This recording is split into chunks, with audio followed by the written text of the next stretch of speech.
मैं दिन भर कंपनी में काम करूं और तू मेरे पीछे बाहर घूम रही है। बता जल्दी कहां से आई थी? मैं मार्केट गई थी घर का सामान लेने। घर का सामान? ये क्या छुपा रही है? दिखा मुझे। अच्छा, तो पुलिस की तैयारी के लिए किताब लेने गई थी और मुझसे यहाँ झूठ बोल रही है। साली हरामजादी, तुझसे कितनी बार बोला है पुलिस की तैयारी छोड़ दे, पर तुझे समझ नहीं आया। खैर अंदर चल तू, आज तेरे पुलिस का भूत उतार ही देता हूँ।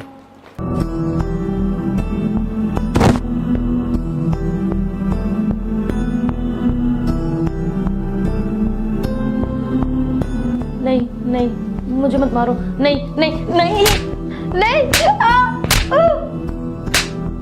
नहीं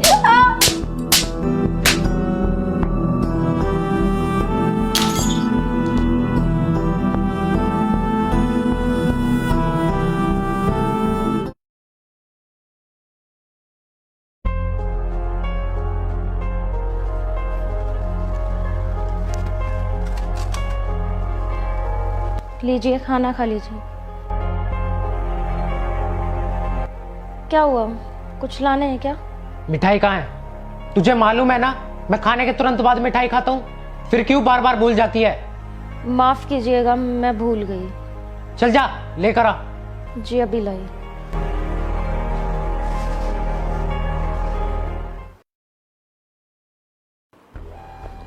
अरे अभिषेक भाई, तूने बताया नहीं उस दिन भाभी कहाँ गई थी? क्या सच में भाभी का चक्कर है किसी जो हमें बताया नहीं? अरे नहीं, पागल है क्या? तेरे भाई के होते वो अपनी मर्जी से सांस भी नहीं ले सकती। चक्कर चलाना तो बहुत दूर की बात है, हाथ पैर तोड़ दूंगा उसके अगर किसी लड़के से बात भी करते हुए देख लिया तो फिर कहाँ गई थी उस दिन? अरे यार वो पुलिस में जाना चाहती है, उसी की तैयारी के लिए बुक लेने गई थी। क्या कहा? पुलिस में जाना चाहती है? पागल हो गया है क्या? जो भाभी से जॉब कराएगा वो भी पुलिस की? अरे नहीं, मैं क्यों कराऊंगा भला उससे जॉब? मैंने तो उसकी किताब भी फाड़ दी और इतनी मार लगाई है उस पे, अब कभी वो पुलिस की तो छोड़ो, नॉर्मल जॉब करने की भी नहीं सोचेगी। बिल्कुल सही किया अभिषेक भाई तूने। अगर इन औरतों और लड़कियों को जॉब करने की आजादी दे दो ना, तो ये खुद को हमारा बाप समझने लगती हैं। इसलिए इन्हें जॉब तो छोड़ो, घर से निकलने की भी आजादी नहीं देनी चाहिए। इसीलिए तो मैं हमेशा डरा धमका कर रखता हूँ तुम्हारी भाभी को। चल वो बात तो ठीक है, ये बता तूने मुझसे 6 लाख रुपए लेते ब्याज पे, वो कब देगा? अब तो पूरे 2 साल हो गए हैं। तो यार दे दूंगा ना, मैं कौन सा भागा जा रहा हूँ तेरे पैसे लेके। चल ठीक है, पैसे बाद में दे दियो, लेकिन ब्याज तो दे दे। पिछले 1 साल से तो तूने ब्याज भी नहीं दी है। 2,16,000 तो अब तुझ पे ब्याज के ही चढ़ गए हैं। क्या 2,16,000 ब्याज के हो गए? हाँ 2,16,000 और टोटल हुए 8,16,000।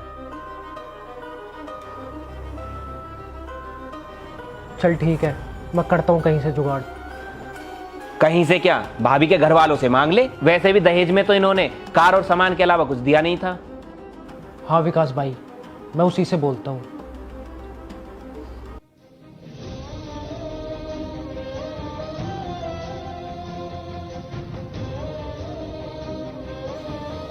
सुन, अपने बाप से 8.5 लाख रुपए मांग, जरूरत है मुझे। 8.5 लाख रुपए? लेकिन इतने पैसे कहाँ से लाएंगे वो? उनके पास नहीं होंगे। देख, मुझे नहीं पता कहाँ से लाएगा तेरा बाप, मुझे 8.5 लाख रुपए चाहिए, मतलब चाहिए। लेकिन मैं कैसे बोल सकती हूँ उनसे पैसों के लिए? उन्होंने शादी में ऑलरेडी इतना खर्चा किया है, कार दी है, सारा सामान दिया है, दावत में भी 6 लाख का खर्चा हुआ था। लेकिन कैश तो नहीं दिया था ना? बोल। लेकिन अब चाहिए मुझे कैश। चल जल्दी जा अपने बाप के पास और पैसे लेकर आ, वरना भूल जाना यहाँ तेरा कोई घर भी है या पति भी है। चल अब निकल।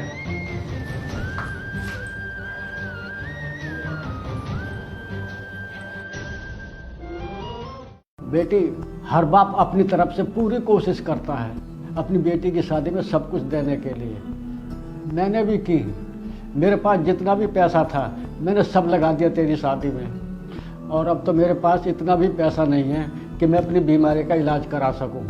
फिर तू ही बता, अब 8.5 लाख रुपए दामाद जी को कहाँ से दूं?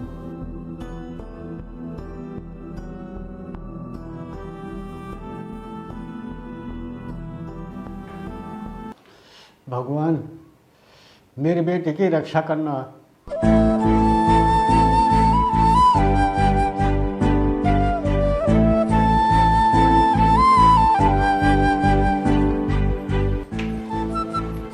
अपने बाप से पैसे ला दे। नहीं ला पाई मैं पैसे। पिताजी के पास तो अपने इलाज कराने तक के भी पैसे नहीं है। अच्छा, लेकिन घर तो है ना तेरे बाप के पास, उसे बिकवा दे, लेकिन पैसे ला कर दे मुझे। ये कैसी बात कर रहे हो आप? इस उम्र में वो घर बेच देंगे तो रहेंगे कहाँ? उनकी तबीयत भी खराब है। देख, मुझे कुछ नहीं पता, फिर से जा और अपने बाप का घर बिकवा के मुझे पैसे ला कर दे, वरना याद है ना, इस घर में नहीं घुसने दूंगा और ये मंगलसूत्र भी तोड़ दूंगा। देखिए प्लीज मेरी बात समझिए, ऐसा मत कीजिए, गलत है ये। अब तू मुझे मत सिखा क्या गलत है और क्या सही। चल जल्दी जा और पैसे लेकर आ। प्लीज प्लीज मान जाओ, ऐसा मत करो प्लीज।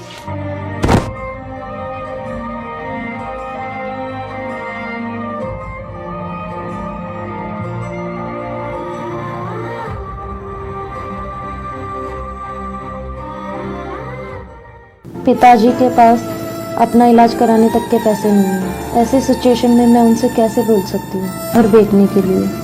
और घर नहीं बेचा तो मेरा पति मुझे घर में नहीं घुसने देगा। अब मैं क्या करूँ? पिताजी को दुख पहुँचाने से अच्छा है कि मैं अपनी जान ही दे दूँ।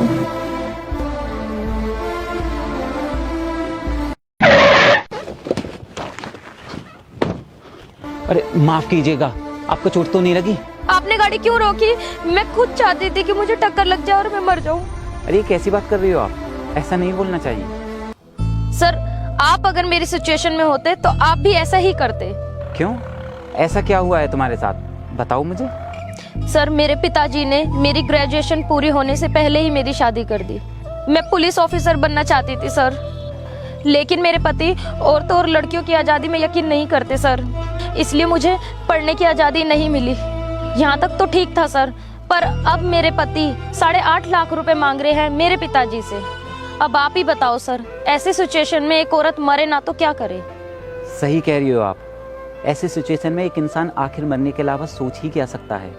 लेकिन मैं फिर भी कहना चाहूँगा, मरना इस प्रॉब्लम का सॉल्यूशन बिल्कुल नहीं है। बल्कि मैं तो ये कहना चाहूँगा, आप ऐसे सिचुएशन में मरो मत और ना ही ऐसे पति के पास वापस जाओ। कैसी बात कर रहे हो सर आप? पति के पास नहीं जाऊंगी तो कहाँ जाऊंगी? इस उम्र में पिताजी पे बोझ थोड़ी ना बनूंगी मैं। मैंने ये कब कहा?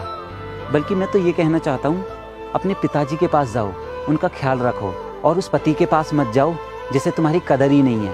कोई ज़रूरत नहीं है ऐसे रिश्ते के बोझ को ढोने की जिसकी कोई मंजिल ही ना हो। लेकिन सर, फिर मैं किसके लिए जीऊंगी?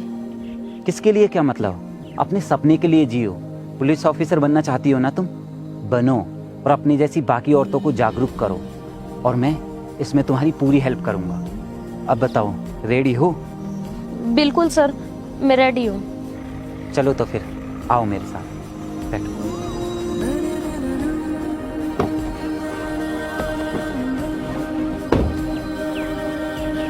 और इस तरह मेरे सबसे मुश्किल वक्त में राहुल राणा ने मुझे मोटिवेट किया। फिर मैंने दिन रात पढ़ाई की और पुलिस ऑफिसर बनके अपना सपना पूरा किया।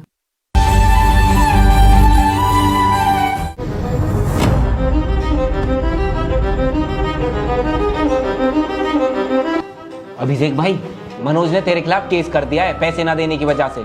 अब तुझे पुलिस ढूंढ रही है, जल्दी से निकल जाए यहाँ से। क्या? मुझे पुलिस ढूंढ रही है? लेकिन मैं अब कहाँ जाऊंगा? पुलिस तो मुझे हर जगह ढूंढ लेगी।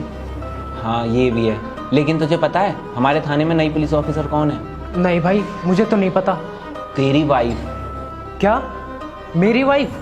हाँ भाई, और अब वही तुझे जेल जाने से बचा सकती है। मेरी माने तो तू भाभी से माफी मांग ले, जेल जाने से भी बच जाएगा और भाभी तेरा कर्जा भी उतार देंगी। हाँ यार विकास भाई, सही कह रहा है तू। मैं भी जाता हूँ उसके पास।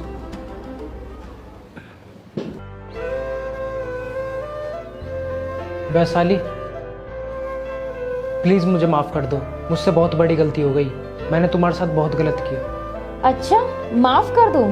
लेकिन आज अचानक माफी मांगने की याद कैसे आ गई तुम्हें? अब तक तो याद नहीं आई थी मेरी। क्योंकि आज मुझे एहसास हुआ है अपनी गलती का। एहसास हुआ तुम्हें या जरूरत पड़ी मेरी, जब तुम्हें तुम्हारे उन्हीं दोस्तों ने धोखा दिया?